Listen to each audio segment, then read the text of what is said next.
আপনারা সকলে কেমন আছেন? আলহামদুলিল্লাহ। আপনারা এখানে আসছেন কেন?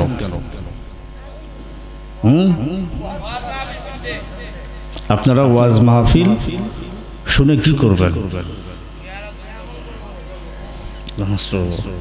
কেউ বলতেছে জ্ঞান অর্জন করব। আসলে আমাদের দুনিয়াতে, বিশেষ করে এশিয়া মহাদেশে, বাংলাদেশে প্রত্যেকটা গ্রামে গঞ্জে এরকম ওয়াজ মাহফিল অনুষ্ঠান হয়ে থাকে। কথা বলেন ঠিক কিনা? কেন? প্রত্যেকটা এলাকা, প্রত্যেকটা মসজিদ মাদ্রাসা থেকে নিয়মিত ওয়াজ মাহফিল গুলো প্রতি বছরে চলতেছে। মসজিদে প্রত্যেকটা মসজিদের ইমাম প্রত্যেক জুমাবার করে খুতবা দিচ্ছে, বয়ান দিচ্ছে, বাৎসরিক মাহফিল হচ্ছে, তাবলীগের সাথী ভাইরা সপ্তাহে সপ্তাহে গাস্ত করতেছে। এগুলোর মেন মাকসাদ, মেন উদ্দেশ্যটা হচ্ছে কি? কেন বলতেছে, কাকে বলতেছে এবং বলে লাভ কি, শুনে লাভ কি? আপনারা আজকে এখানে এসেছেন, এসে লাভটা কি জানার দরকার আছে তা নাই? আওয়াজ দিতে হবে মুসলমান, জানার দরকার আছে তা নাই? অসংখ্য ছেলে মেয়ে রাস্তাঘাটে চলাফেরা করতেছে। মাহফিলের কর্তৃপক্ষ যারা আয়োজন করেছেন, আপনাদেরকে বিশেষভাবে অনুরোধ, দৃষ্টি আকর্ষণ করে বলতেছি, যে সমস্ত ছেলেরা রাস্তাঘাটে অবরোধ করে আছে, দেখেন মানুষের দোকান বেশি, কাস্টমার বেশি, তারা আসলে কিসের জন্য এসেছে? মেহমান এসেছে, আমাদের বাড়িওয়ালার উচিত মেহমানদেরকে আপ্যায়ন করার জন্য। কথা বলেন ঠিক কিনা? যারা কর্তৃপক্ষ আছেন, আমাদের সন্তান, ছেলে, আমাদের মেয়ে, আমাদের মনে করেন ভাতিজা, এদেরকে মাহফিলে আমরা বসায় দিই। মেহমান এসে গেছে, রবিউল ভাই আমার নাম প্রকাশ করেছেন, আমি একটু শারীরিকভাবে অসুস্থ, এজন্য আপনাদের কাছ থেকে আমি আগে ভাগেই দোয়া নিয়ে বিদায় নেওয়ার চেষ্টা করব ইনশাআল্লাহ। আল্লাহ পাক রব্বুল আলামিন, খুব মনোযোগ, সকলে একটা তাকবীর দেন। লিল্লাহি তাকবীর, লিল্লাহি তাকবীর। আল কোরআনের আলো, আল হাদিসের আলো, মাশাআল্লাহ। আল্লাহ পাক পবিত্র কালামুল্লাহ শরীফে বলতেছেন, ওয়ামা খালাকতুল জিন্না ওয়াল ইনসা ইল্লা লিয়াবুদুন। আমি মানুষকে কেন সৃষ্টি করলাম বাবা? মানুষকে আমি কেন সৃষ্টি করলাম? একমাত্র আমার দাসত্ব এবং হুকুম মানার জন্য। সকলে বলে সুবহানাল্লাহ। জিন এবং মানুষকে সৃষ্টি করেছেন কিসের জন্য? বুঝতে হবে, বুঝতে হবে। একমাত্র কার? ইবাদত করার জন্য। কার ইবাদত করার জন্য? আল্লাহ পাকের ইবাদত করবেন কিভাবে? ইবাদত কি জিনিস? নামাজ, রোজা, হজ, যাকাত, সালাম, রাস্তাতে কিভাবে হাঁটবো, এগুলোই তো মূলত। এই ইবাদত কোথায় আমরা শিখবো? আমার সন্তান কোথায় শিখবে? আমার সন্তান কিভাবে ব্যবসা করবে, কিভাবে সংসার করবে, কিভাবে রাস্তাঘাট চলবে, কিভাবে আল্লাহ পাকের নামাজ আদায় করবে, কিভাবে নামাজ পড়াইবে, এগুলো জানার বিষয় আছে কি নাই? এগুলো কোথায় শিখবেন? স্কুলে? আওয়াজ দেন। স্কুলে, কলেজে, ভার্সিটি? কোথায়? এই সমস্ত মাদ্রাসায়। কোথায়? এই সমস্ত মাদ্রাসায়। আর শিখতেই হবে। রাসূল পাক সাল্লাল্লাহু আলাইহি সাল্লাম বলতেছেন, তলাবুল ইলমি ফারিদাতুন আলা কুল্লি মুসলিম। প্রত্যেকটা নর নারী, ভালোভাবে আমার দিকে তাকান, প্রত্যেকটা নর নারী মুমিন মুসলমানের জন্য দ্বীনি ইলম শিক্ষা করা হচ্ছে ফরজ। বলে আল্লাহু আকবার। শিখতেই হবে। শিক্ষার যে গুরুত্ব, শিক্ষা যদি গুরুত্ব না থাকতো, আপনারা সকলে জানেন পবিত্র কালামুল্লাহ শরীফ কয় পারা? 30 পারা। সর্বপ্রথম কোন সূরা নাযিল হয়েছে? জিবরাইলের মাধ্যমে রাসূল আকরাম সাল্লাল্লাহু আলাইহি সাল্লামের কাছে সর্বপ্রথম যে ওহী নিয়ে জিবরাইল আমিন আগমন করলেন, যে প্রথম আয়াত, যে প্রথম শব্দ আল্লাহ তাআলা জিবরাইলের মাধ্যমে আল্লাহ রাসূলের কাছে যে আয়াত অবতীর্ণ করলেন, এই আয়াতটি হচ্ছে ইকরা বিসমি রাব্বিকাল্লাযী খলাক।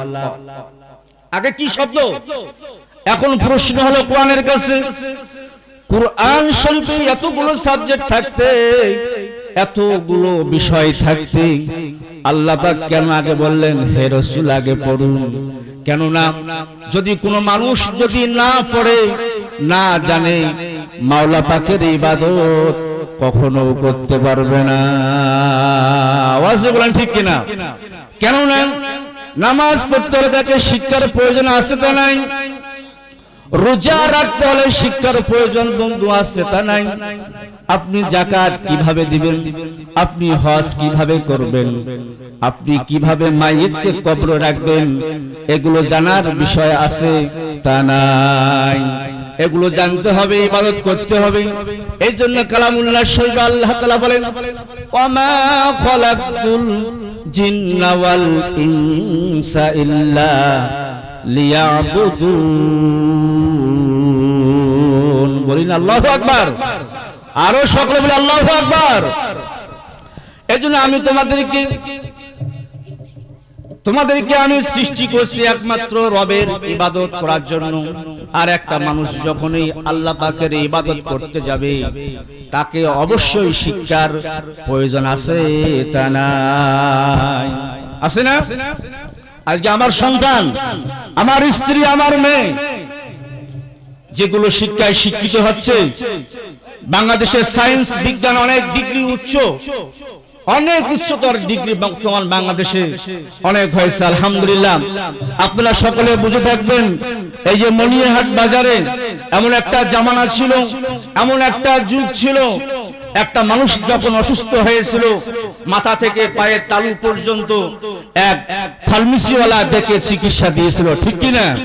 এখন সুম্মা আলহামদুলিল্লাহ চিড়ি আমার কাছে এসে গেছে, একজন চোখের জন্য 4 জন বিশেষজ্ঞ ডাক্তার আল্লাহ তাআলা এই জমিনের মধ্যে পয়দা করে দিয়েছেন।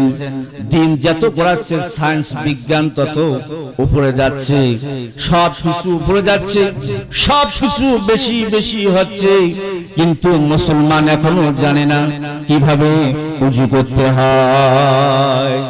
সবকিছু অগ্রসর হচ্ছে, কিন্তু এখনো যদি শতলা ধরা হয় যারা মাদ্রাসায় এখনো পড়ে নাই, এই সমস্ত ছাত্র, এই সমস্ত ভাইদেরকে যদি বাদ দিয়ে যদি ধরা হয় আপনি উজু কিভাবে করেন, এখনো আমার তো দীর্ঘ বিশ্বাস 70% মানুষ ফেল করবে, ঠিক না? আপনি নামাজে কিভাবে দাঁড়াবেন, আপনি রুকু তাসবিহ কিভাবে করবেন, রুকু কিভাবে করবেন? এইজন্য ইলিয়াস রহমাতুল্লাহি আলাইহি, ভাই লোক নিয়ে আসেন, ইলিয়াস রহমাতুল্লাহি আলাইহি বলতেছে এই তাবলীগ জামাত যে আবিষ্কার করলো, ব্যবসা বাণিজ্য করতে করতে 60 বছর প্লাস হয়ে গিয়েছে, কৃষি কাজ করতে করতে 50 প্লাস হয়েছে, এক পা কবরে গেছে, কবরে যাওয়ার পর সে কি জবাব দিবে আল্লাহর কাছে? সে গোসল জানে না, স্ত্রীর সঙ্গে সহবাস জানে না, কিভাবে আল্লাহর হুকুম করতে হবে কিছুই জানে না। এদেরকে ধরে বান্ধিয়া 40 জনের জন্য চালান করে দাও, তারা কিছু দিন শিখুক, কারণ দিন না শিখলে আল্লাহর গোলামি করা যাবে না। আর ওই আয়াতের কথা হচ্ছে আমি তোমাদেরকে সৃষ্টি করেছি একমাত্র আমার হুকুম মানার জন্য, হুকুম মানতে হবে তাকে দিন শিখতে হবে। যে সমস্ত মুরব্বিরা রয়েছেন তারা তো আর মাদ্রাসায় এসে দিন শিখতে পারবেন না, এই সমস্ত মুরব্বিদের জন্য ইলিয়াস রহমাতুল্লাহি আলাইহি তাবলীগের প্রচলন ঘটাইয়া দিলেন। সকলে বলে সুবহানাল্লাহ। বাংলাদেশের যে সমস্ত ইসলামী দল রয়েছে, আমি তো আল্লাহর নামে শপথ করে বলতে পারি, আমি তো আল্লাহর নামে শপথ করে বলতে পারি, আমার এই ক্ষুদ্র জ্ঞানে, আমার এই ক্ষুদ্র জ্ঞানে আমি যেটা মনে করেন গবেষণা করেছি, যেটা বুঝেছি এবং যেটা দেখতেছি, যতগুলো দল রয়েছে ইসলামী, যতগুলো দল রয়েছে ইসলামী বাংলাদেশের মধ্যে শুধু সীমাবদ্ধ। আর যেখানে আল্লাহ তাআলার চন্দ্র সূর্যের আলো পড়ে, যেখানে আল্লাহর জমিন আছে, মাটি আছে, এমন কোন স্থান নাই, এমন কোন জায়গা নাই, এমন কোন দেশ নাই, এমন কোন শহর নাই, এমন কোন গ্রাম নাই তাবলীগের দাওয়াত সেই সমস্ত এলাকার মধ্যে পৌঁছে নাই, পৌঁছে নাই, পৌঁছে নাই। কথা বলেন ঠিক কিনা? তাবলীগের মেহনতের কারণে যে সমস্ত মানুষ হেদায়েত পেয়েছে, আলো নূর পেয়েছে, অন্য কোন দল দিয়ে এইরকম হেদায়েত প্রাপ্ত মানুষ এখনো হয় নাই। এজন্য যাদের বয়স আছে তারা তাবলীগে চলে যান, কিছু দিন শেখেন। আর যাদের ছেলে মেয়ে রয়েছে এই সমস্ত মাদ্রাসায় পাঠিয়ে দেন, দিন শিখুক, নামাজ শিখুক, রোজা শিখুক, বিয়ের পর কি হবে এগুলো শিখুক। আর এগুলো শিক্ষা গ্রহণ করার জন্য, আর এগুলো আমল করার জন্যই তোমাকে এবং আমাকে সৃষ্টি করেছে। আমার কথাটা বুঝতে পেরেছেন? সবচেয়ে খুব গুরুত্বপূর্ণ, শিক্ষার যদি গুরুত্ব না থাকতো এই কালামুল্লাহ শরীফ 30 পারার মধ্যে সর্বপ্রথম আল্লাহ তাআলা এই শব্দ ব্যবহার করতেন না, ইকরা বিসমি রাব্বিকাল্লাযী খালাক। হে রাসূল, আগে পড়ুন, জানুন, মানুন। নাসরুম মিনাল্লাহি ওয়া ফাতহুম করিম ওয়া বাশশিরিল মুমিনিন। আসসালামু আলাইকুম ওয়া রাহমাতুল্লাহি তাআলা ওয়া বারাকাতুহু। সকলেই